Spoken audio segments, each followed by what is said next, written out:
青少年阅读应该是很广泛比较好，不要太局限于说，像我那个年代，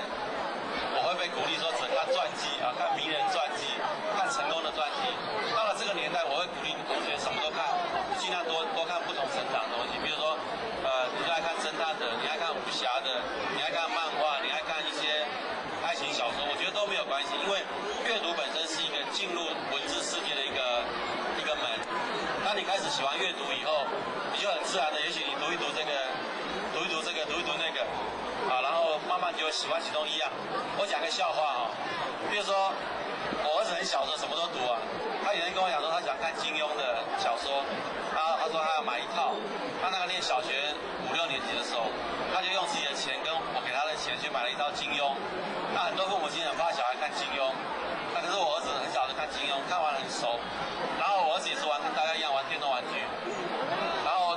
你会觉得他花很多时间在电动玩具上面。那他念的大学是念社会系，有一天他毕业了，他去应征工作，他看到有一个分工作室，一熟读金庸小说者，二很会打电动玩具者。他一看2个都符合，跑去应征了。他发现这种人很少，第一个是把金庸小说全部看完的，第二个电动玩具打得很快的。那这2个人可能各一个都可能同时在同一个人上很少。结果我儿子就去应征了，就他终于找到一个他在他小时候自己纯粹是兴趣，不知不觉忽然发现有一份工作他可以